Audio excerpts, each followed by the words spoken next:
Hi there. My name is Edna, and I'm 64 years old. For most of my life, I believed that unconditional love meant accepting everything from those closest to you, even when it hurt. I raised my daughter Sarah as a single mother, sacrificing everything I had to give her the best life possible. So when she called me last month to tell me I wasn't attractive enough to attend her wedding, I simply said, "I understand, honey." What she didn't know was that I had been co-signing her apartment lease for 2 years. Before I tell you what happened next, please let me know where you're watching from in the comments below. Don't forget to hit that like button and subscribe for more stories like this one. Trust me, you won't believe how this all played out. Looking back now, I realize I should have seen the warning signs much earlier. But when you love someone unconditionally, you tend to make excuses for behaviors that would seem unacceptable from anyone else. My story with Sarah began 28 years ago when her father walked out on us. She was only 3 years old, barely understanding why Daddy wasn't coming home anymore. I remember holding her tiny hand as she asked me when he would return, and I promised her that no matter what, I would never leave her. That promise shaped every decision I made for the next 2 decades. While other women my age were dating, remarrying, building new relationships, I chose to focus entirely on Sarah. I worked as a waitress at Danny's Diner from 6 in the evening until 2 in the morning, then cleaned houses from 8 until 4 in the afternoon. On weekends, I babysat for 3 different families in our neighborhood. The exhaustion was constant, but seeing Sarah's face light up when I could afford her school supplies or a new dress for picture day made every sleepless night worth it. I taught her how to make my grandmother's apple pie recipe on Sunday afternoons. We would stand together in our tiny kitchen, flour dusting our clothes, as I guided her small hands through each step. I helped her with homework at our second-hand dining table, often falling asleep over her math problems after working 16-hour days. When she joined the school drama club, I attended every single rehearsal and performance, cheering louder than any other parent in the audience. The sacrifices felt natural back then. I turned down dates because Sarah needed help with a science project. I wore the same 3 outfits to work for months so she could have the latest backpack her friends were carrying. When she wanted to take piano lessons, I picked up extra babysitting shifts to pay for them, even though it meant I barely had time to sleep. Sarah was everything I had hoped she would become. She earned straight A's throughout high school, received a full scholarship to State University, and graduated with honors in marketing. When she landed her first job as a marketing executive at Henderson & Associates, making more money in her starting salary than I had ever earned in a year, I cried with pride. I truly believed I had raised a grateful, loving daughter who understood the depth of my sacrifices. Then she met Marcus during a company networking event 2 years ago. At first, I was thrilled for her. He seemed charming, well-educated, and genuinely interested in making Sarah happy. He came from a wealthy family. His father owned several car dealerships across the state, and his mother, Patricia, was involved in various charitable organizations. Marcus dressed impeccably, spoke with confidence, and treated Sarah like a princess. I thought I had done such a good job raising her that she had attracted exactly the kind of man she deserved. But slowly, almost imperceptibly, things began to change. Sarah started calling less frequently. Our weekly dinner dates became monthly, then every few months. When we did talk, the conversations felt different. She seemed distracted, less interested in hearing about my life, more focused on telling me about expensive restaurants Marcus had taken her to, or designer handbags he had bought her. The first time Sarah criticized my appearance, I was so shocked I almost dropped the phone. We were discussing plans for Christmas dinner, something we had done together every year since she was born, when she suddenly said, "Mom, you should really update your wardrobe. Some of those sweaters you wear are from the 90s. I looked down at my favorite cardigan, a soft blue one I had bought at a thrift store 5 years earlier. It was comfortable, clean, and appropriate. But according to Sarah, it was embarrassing. "I just think you could present yourself better," she continued. Image matters more than you realize. Those words stung, but I tried to understand. Maybe she was right. Maybe I had been so focused on making sure she had everything she needed that I had neglected myself. The next week, I spent $200 I didn't really have on new clothes at the department store. I bought a modern blazer, some updated blouses, and even got my hair styled at a salon instead of cutting it myself. Marcus seemed to approve of these changes, but his compliments felt hollow. "Much better, Mrs. Thompson," he would say, looking me up and down like I was a project he was evaluating. "Presentation is so important in today's world." He had this way of making suggestions that felt more like instructions. "You might consider updating your makeup routine," or "Have you thought about joining a gym?" Each comment chipped away at my self-confidence. I started second-guessing everything about myself. Was my laugh too loud when we went to dinner? Were my hands too rough from years of cleaning houses? Did I embarrass Sarah when I pronounced certain words with my working-class accent? The breaking point came during a family gathering at Marcus's parents' house last spring. Patricia, Marcus's mother, had invited us for Easter brunch. Their home was a massive colonial with perfectly manicured gardens and furniture that looked like it belonged in a magazine. I had dressed carefully, wearing my new blazer, and the pearl earrings my own mother had left me. But from the moment I walked through their front door, I felt like I was being judged. Patricia greeted me with a smile that didn't reach her eyes.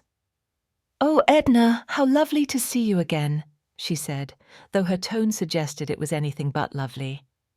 Throughout the meal, she made subtle comments about different backgrounds and lifestyle compatibility. When I mentioned that I had worked multiple jobs to put Sarah through college, Patricia's response was, "How admirable that you had to do that." Marcus spent the entire afternoon making small corrections to my behavior. When I reached for the wrong fork during the salad course, he gently guided my hand to the proper utensil. When I offered to help clear the table, he quickly said, "Oh no, Mrs. Thompson, you're a guest here." But his tone implied that my offer was inappropriate, that I didn't understand how things worked in their world. Sarah said nothing during any of these exchanges. She sat quietly, occasionally nodding, when Marcus made his subtle criticisms of my manners or appearance. The daughter I had raised to stand up for herself and others remained silent, while the man she loved systematically diminished her mother. Driving home that evening, I tried to start a conversation about what had happened. "Sarah, honey, I felt a little uncomfortable today. Did you notice how Marcus was correcting everything I did?" Her response broke my heart. "Mom, he was just trying to help. You have to understand, his family is different from us. They have certain expectations." She paused, then added the words that would haunt me for months. "Maybe it would be better if you tried to fit in a little more." That night, I stood in front of my bedroom mirror for an hour, picking apart every flaw Marcus and Patricia had pointed out. My grey roots were showing, despite my recent salon visit. My clothes, even the new ones, somehow looked cheap compared to Patricia's designer outfits. My hands were calloused from decades of manual labor. For the first time in my life, I felt genuinely ashamed of who I was. The phone call that changed everything came on a Tuesday evening in September. I was making dinner, heating up leftover soup, and preparing to settle in for the night with a book when Sarah called. Her voice sounded different from the moment I answered, more formal than usual, as if she was reading from a script. "Hi, Mum, I need to talk to you about the wedding," she began. "Marcus and I have been doing a lot of planning, and we've made some difficult decisions about the guest list." My heart started beating faster. Something in her tone warned me that this conversation wasn't going to go the way I expected. "What kind of decisions, sweetheart?" "Well, we've decided to keep the wedding very intimate and exclusive. We're only inviting people who really fit the vision we have for our special day." She paused, and I could hear Marcus talking quietly in the background, though I couldn't make out the words. The photographer we hired specializes in high-end weddings, and he has very specific requirements about the aesthetic of the event. I felt confused. I'm not sure I understand what you mean, Sarah. Mom, I need to be honest with you. Her voice became colder, more clinical. Marcus and I have decided that we're only inviting attractive, well-presented people to the wedding. People who will look good in the photos and fit the elegant atmosphere we're creating. The words hit me like a physical blow. I actually had to sit down at my kitchen table because my legs suddenly felt unsteady. Are you saying that I'm not invited to your wedding? I'm saying that you don't really fit the image we're going for. The cruelty in her voice was unlike anything I had ever heard from my daughter before. You're overweight, Mom. Your clothes are outdated. And honestly, you just don't fit the aesthetic we want for our wedding day. I could hear Marcus more clearly now, apparently standing closer to the phone. Tell her about the photographer's requirements, he said, not bothering to lower his voice. Sarah continued, our photographer charges $25,000 for wedding packages, and he insists that all guests meet certain visual standards. It's not personal, Mum. It's just business. $25,000 for a photographer. I was still processing that number when Sarah delivered the final blow. We've looked at this from every angle, and we just can't risk having anyone in the photos who might detract from the overall elegance of the event. The silence stretched between us. I could hear my own heartbeat in my ears, could feel tears building behind my eyes, but somehow my voice remained steady when I finally spoke. I understand, honey. I want your day to be perfect. I knew you'd understand, Sarah said, and I could hear the relief in her voice. You've always been so supportive of everything I wanted. Of course, I managed. Your happiness is all that matters to me. After I hung up the phone, I sat alone in my kitchen for over an hour, staring at the wall where I had hung dozens of photos of Sarah throughout the years. Pictures of her first day of school, her high school graduation, her college diploma ceremony.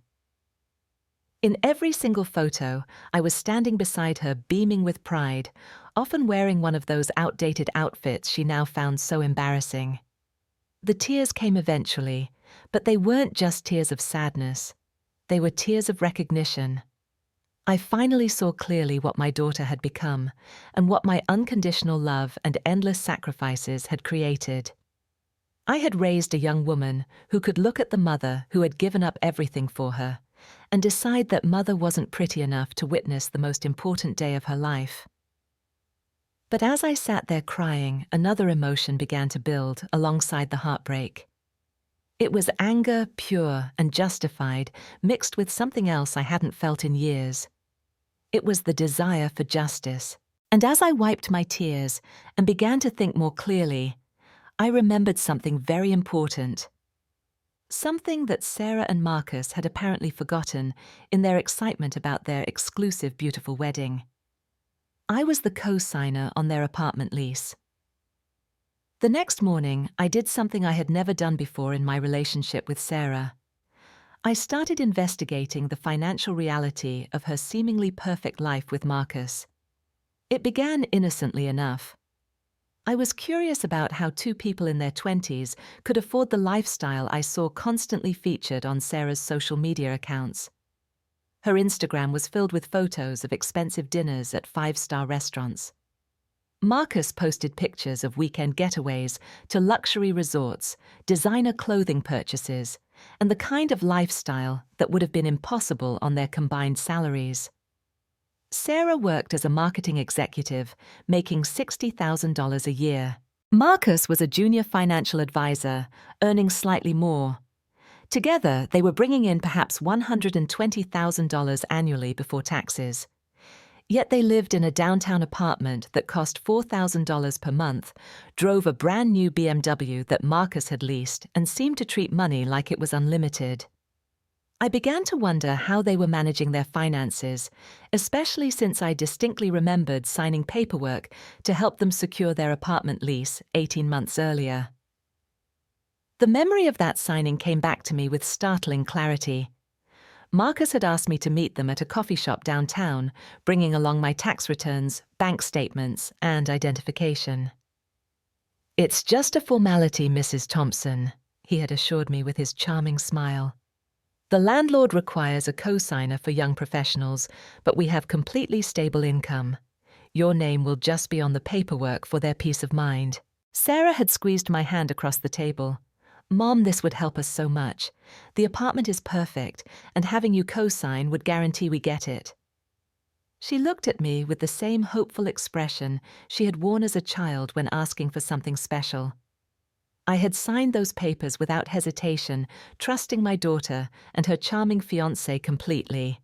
After all, they were both college-educated professionals with good jobs. What could possibly go wrong? Now, sitting in my own modest living room with my laptop open, I decided to check my credit report for the first time in years. What I discovered made my stomach drop to the floor. The apartment lease wasn't just in good standing. It was 3 months behind on payments, and there were multiple notifications about missed payment deadlines. I called the credit monitoring service to get more detailed information. The customer service representative explained that as the co-signer, I was legally responsible for the full amount of any missed payments. If Sarah and Marcus were evicted for non-payment, the debt would fall entirely on my shoulders. The total amount they owed was already over $12,000. $12,000 that I didn't have. $12,000 that represented more money than I typically earned in 6 months of working my part-time jobs. Money that Sarah and Marcus had apparently spent on their lavish lifestyle instead of paying rent. I spent the next 3 days gathering information. I checked my bank account records and found that I had received no communication about missed payments, which meant Sarah and Marcus had been deliberately hiding their financial problems from me. I screenshot every social media post showing their expensive purchases and activities from the past 3 months. Designer handbags, premium restaurant meals, weekend trips to wine country, all while they were failing to pay rent on the apartment I had guaranteed. The most damaging discovery came when I found Marcus's LinkedIn profile, where he had posted about living your best life and never settling for less than luxury. In one particularly galling post from just 2 weeks earlier, he had written, "Success means surrounding yourself with beauty and excellence in all things. Life's too short to accept anything less than perfection."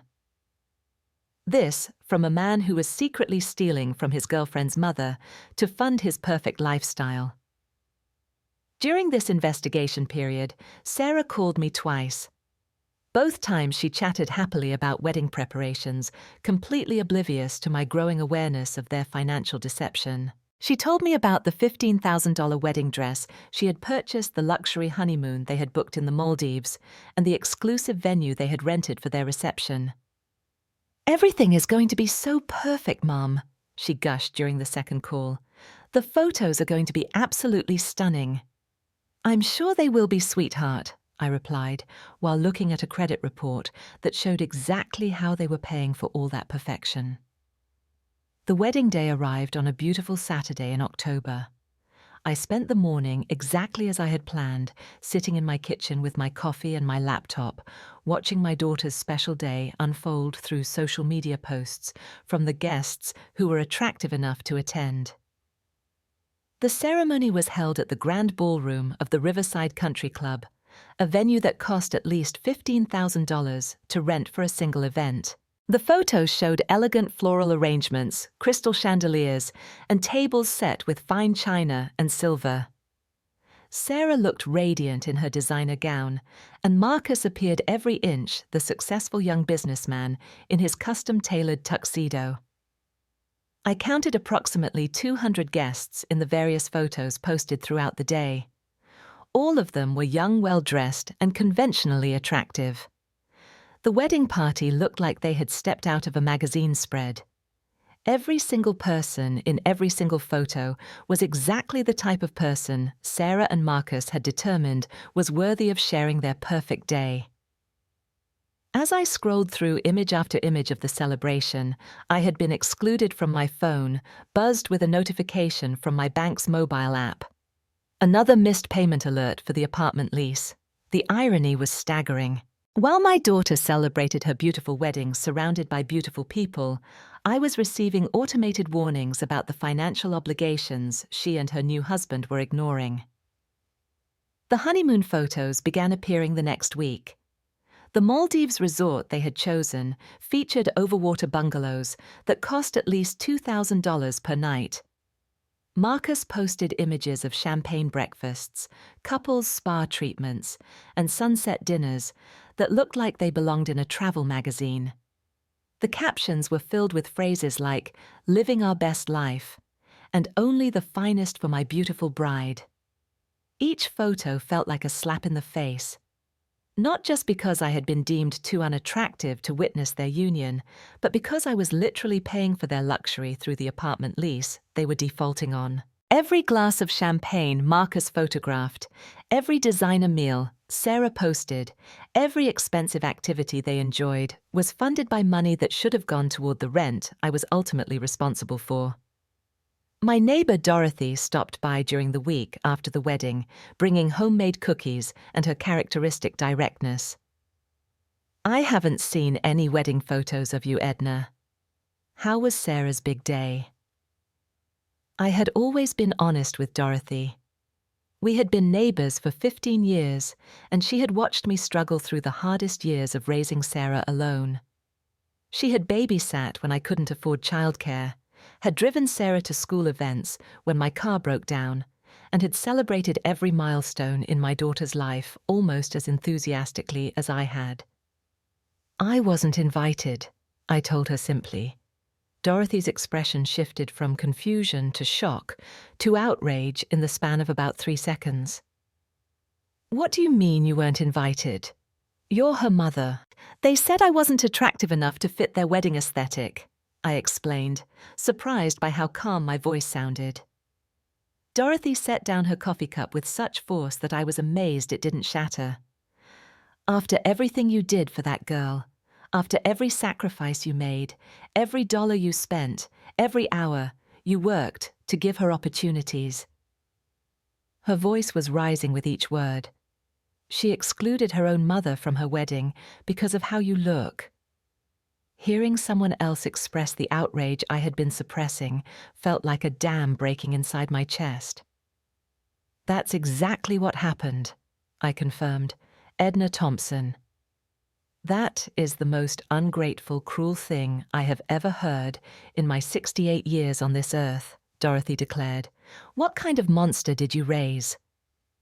That question haunted me for the rest of the week. What kind of monster had I raised? And more importantly, what was I going to do about it? The answer came the following Tuesday night. The phone rang at 11:15 in the evening, jarring me awake from the light sleep I had finally managed to achieve. The caller ID showed Marcus's number, and something told me this wasn't going to be a pleasant conversation. "Mrs. Thompson." His voice was higher pitched than usual, strained with panic. "I'm sorry to call so late, but we have a serious emergency." I sat up in bed, instantly alert. "What's wrong, Marcus?" "We got an eviction notice today," he said, the words tumbling out in a rush. "The landlord is threatening to kick us out of the apartment. They're saying we're 3 months behind on rent, but that can't be right. We're good tenants. We've never caused any problems." The performance was almost impressive. The genuine shock in his voice, the complete disbelief that such a thing could happen to responsible people like themselves. If I hadn't spent the past month investigating their financial situation, I might have actually believed him. "How many months behind are you on rent, Marcus?" I asked, keeping my voice calm and neutral. "They're claiming 3 months, but that's impossible," he insisted. "We might have been late on a payment here or there, but 3 whole months, that's just wrong." "So you admit you've been late on payments?" "Well, yes, but only because we had some unexpected expenses. The wedding cost more than we anticipated, and then the honeymoon was a little over budget, but we were going to catch up this month. We can pay you back for anything we owe." The casual admission that they had prioritized their wedding and honeymoon over paying rent while I was legally responsible for their debt was breathtaking in its selfishness. "Marcus," I said, still maintaining my calm tone, "can you explain to me exactly what those unexpected expenses were?" "Just wedding stuff, you know how expensive these things get," he replied clearly, hoping I would accept this vague explanation and move quickly to solving his problem. "I see. And how much did Sarah's wedding dress cost?" There was a pause. "I don't see how that's relevant." "Humor me." "About $15,000, but Sarah deserved to look perfect on her wedding day." "And the honeymoon." "Mrs. Thompson, I don't understand why you're asking about these details. We need to figure out how to handle this eviction notice." "Answer the question, Marcus. How much did you spend on the honeymoon?"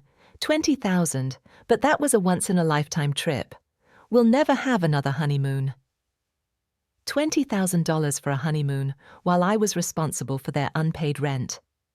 The mathematics of their selfishness was staggering. "So let me make sure I understand this correctly," I said, my voice still calm, but with an edge that Marcus was apparently too panicked to notice. "You spent $15,000 on a wedding dress and $20,000 on a honeymoon, but you couldn't manage to pay the $4,000 monthly rent on the apartment that I co-signed for." "It's not that simple," Marcus began, but I cut him off. "Oh, but it is exactly that simple. You had $35,000 for luxury items, but not $12,000 for rent. And now you're calling me at 11 o'clock at night, panicking because the consequences of your financial irresponsibility are finally catching up with you." The silence on the other end of the line stretched for nearly 30 seconds. When Marcus finally spoke again, his voice was smaller, less confident. "Mrs. Thompson, I know this looks bad, but we can fix this. We just need a little help getting caught up." "Help?" I repeated. "You want help from the woman who wasn't attractive enough to attend your wedding." "What?" "What does that have to do with anything?" "Everything, Marcus. It has everything to do with everything." I took a deep breath, savoring the moment I had been preparing for since that devastating phone call from Sarah months earlier. "Here's what's going to happen." "Okay, yes, tell me what we need to do."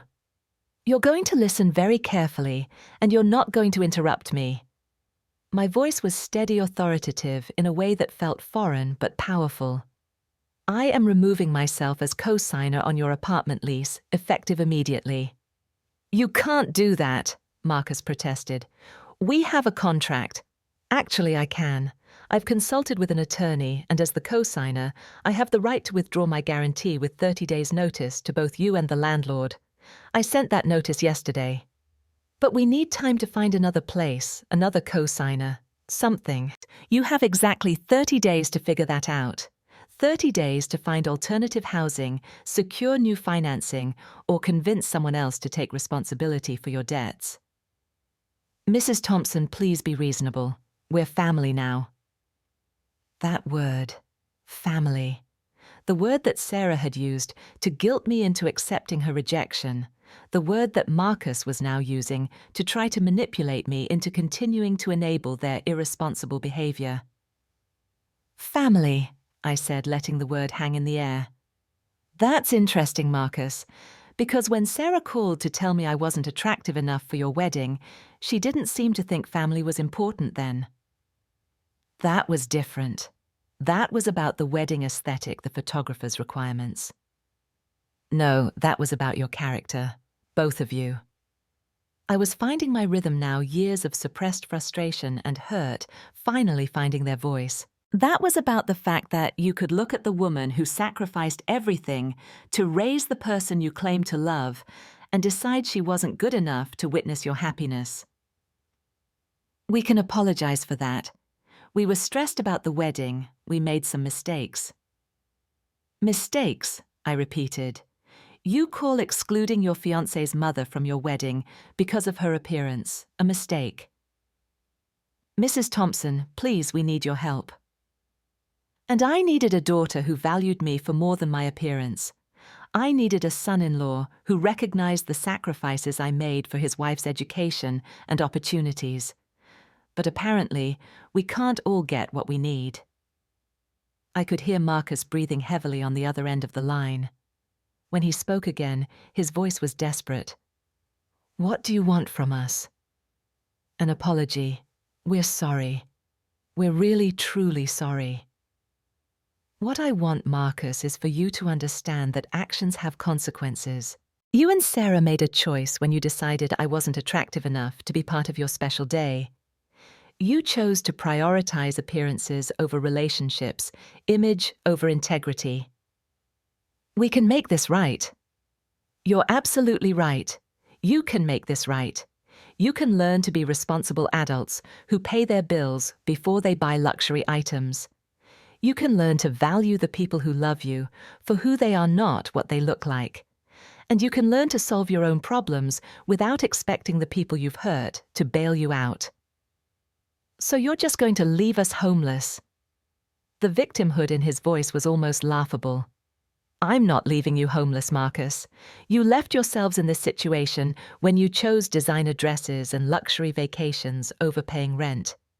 You're both college-educated adults with professional jobs. I have complete confidence that you can figure out how to secure housing without relying on the unattractive woman you excluded from your perfect wedding." There was a long pause before Marcus spoke again, and when he did, his voice had shifted to anger. "This is cruel, Mrs. Thompson. This is really cruel." "You want to know what's cruel, Marcus?" I asked, feeling a surge of righteous anger that felt incredibly liberating. "Cruel is a daughter telling her mother that she's too ugly to attend her wedding. Cruel is spending money on champagne and designer clothes while defaulting on debts that someone else is responsible for. Cruel is calling the person you've hurt and expecting them to solve problems you created." "Fine," Marcus snapped. "We'll figure it out ourselves." "I'm sure you will," I replied. "And Marcus, since I apparently wasn't attractive enough for your wedding, I'm clearly not attractive enough to bail you out of this mess. I hope you and Sarah enjoy figuring out how beautiful your eviction notice looks." I hung up the phone and sat in the darkness of my bedroom, feeling something I hadn't experienced in years. I felt powerful. I felt justified.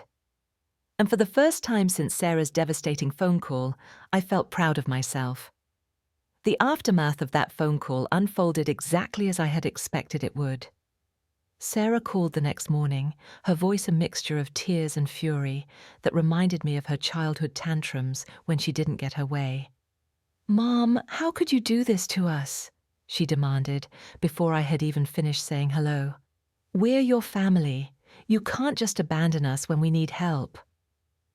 "Good morning, Sarah," I replied calmly. "I trust Marcus explained the situation to you. He told me you're removing yourself as co-signer and leaving us homeless. I can't believe my own mother would be so vindictive." The word vindictive hung between us. In Sarah's mind, holding her accountable for her choices was vindictive. Refusing to enable her irresponsible behavior was abandonment. The complete absence of self-awareness in her response was almost impressive. "Sarah, I need you to help me understand something," I said, settling into my kitchen chair with my morning coffee. "When you called to tell me I wasn't attractive enough for your wedding, how did you expect me to feel?" "That was about the wedding, Mom. This is about our housing situation." "No, sweetheart, this is about the same thing. This is about respect, responsibility, and the consequences of treating people poorly. You're being dramatic. We said we were sorry about the wedding thing." The dismissiveness in her voice, the casual way she referred to my exclusion as the wedding thing, confirmed everything I had come to understand about the person my daughter had become. "Sarah, let me ask you something else. In the past 3 months, while you were spending thousands of dollars on wedding expenses and your honeymoon, did you ever think about the rent payments you were missing? That's not fair. You don't understand the pressure we were under to make everything perfect." "Perfect for whom?" "For us, for our guests, for the photos. Everything had to be beautiful." "Including the guest list." "Mom, why are you doing this? Why are you making everything about that one decision? Because that one decision revealed who you really are. Sarah. It showed me that the daughter I raised, the daughter I sacrificed everything for, could look at me and decide I wasn't worthy of sharing the most important day of her life. I could hear her crying now, but they sounded like tears of frustration rather than genuine remorse. We were just trying to have a perfect wedding. And you did. You had your perfect wedding with your perfectly attractive guests and your perfectly expensive everything. Now you get to have the perfect consequences of your perfect choices. Mom, please. We need your help. You need to learn to solve your own problems, Sarah. You need to learn that actions have consequences, that you can't treat people badly, and then expect them to rescue you when life gets difficult. We're going to have to move in with Marcus's parents. The horror in her voice at this prospect was telling. Moving in with Patricia and her judgmental attitudes was apparently a fate worse than death for Sarah. The irony that she might have to depend on the very people who had spent Easter brunch making me feel inadequate was not lost on me. That sounds like a workable solution, I said. You don't understand. His mother is going to be impossible to live with. She's already making comments about how we should have been more financially responsible. Perhaps you should have been more financially responsible. Whose side are you on? I'm on the side of people learning to take responsibility for their choices, Sarah. I'm on the side of treating people with respect, regardless of their appearance or social status. I'm on the side of valuing character over image. The conversation continued for another 20 minutes, with Sarah alternating between tears, anger, and attempts at guilt and manipulation. She tried reminding me of her childhood, of the close relationship we used to have, of the grandmother she was planning to give me someday. Every argument was designed to make me feel guilty for refusing to continue enabling her behavior. But something fundamental had changed in me during the weeks since her cruel phone call about the wedding. I had discovered that I was stronger than I had realized, that I didn't have to accept being treated poorly just because the mistreatment came from someone I loved. 3 months later, I received an update through Dorothy, who maintained friendships with several people in Marcus's social circle. Sarah and Marcus had indeed moved in with his parents, and the living situation was proving to be as difficult as Sarah had predicted. Patricia, it turned out, had very strong opinions about young people who lived beyond their means and expected others to support their lifestyle choices. More interesting was the news that Patricia had begun to understand and appreciate the sacrifices I had made for Sarah. According to Dorothy's sources, having her son and daughter-in-law living in her basement, contributing nothing financially, while expecting her to support their continued social activities, had given her new insight into what I had experienced for years. Meanwhile, I was discovering what life looked like when I stopped defining my worth through my daughter's approval. I joined a community center book club, started taking watercolor painting classes, and even accepted a dinner invitation from George, a 67-year-old retired high school teacher who lived 3 blocks away. For the first time in decades, I was investing in my own happiness rather than sacrificing it for someone else's. Sarah and I spoke occasionally, but our relationship had fundamentally changed. The calls were shorter, more formal, focused on practical matters rather than the easy intimacy we had once shared. She was slowly learning to handle her own problems, and I was learning to let her. 6 months after the wedding debacle, Sarah called with news that surprised me. She and Marcus had found a small apartment they could afford without a co-signer, and Marcus had received a promotion that came with a significant salary increase. More importantly, they had begun attending financial counseling sessions to learn how to manage money responsibly. "I think we're finally growing up, Mom," she said during that call. And for the first time in months, she sounded like the daughter I had raised, rather than the entitled stranger she had become. "I'm proud of you for taking responsibility," I told her, and I meant it.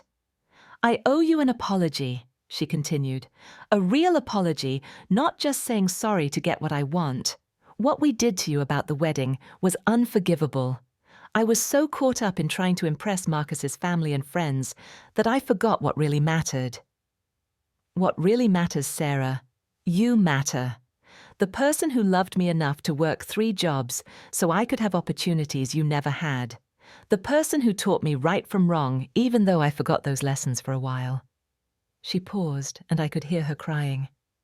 I excluded my own mother from my wedding because I was ashamed of where I came from, and that makes me a terrible person. It was the first genuine accountability I had heard from her since the entire situation began. Our relationship today is different from what it was before, but in many ways, it's healthier. Sarah has learned that love doesn't mean accepting anything from the people closest to you. And I have learned that loving someone doesn't require sacrificing your dignity and self-respect. The most important lesson I learned through this entire experience is that sometimes the most loving thing you can do for someone is refuse to enable their bad behavior. For years, I thought that unconditional love meant unconditional support, even when that support was enabling Sarah to become selfish and entitled. I spent 64 years learning that my worth isn't determined by other people's opinions of my appearance, and I certainly wasn't going to let my own daughter make me forget that lesson. True beauty comes from integrity, kindness, and the strength to stand up for yourself when others treat you poorly. That's a lesson I should have taught Sarah much earlier in her life. But it's never too late to start teaching someone to value character over image, substance over appearance, and respect over perfection.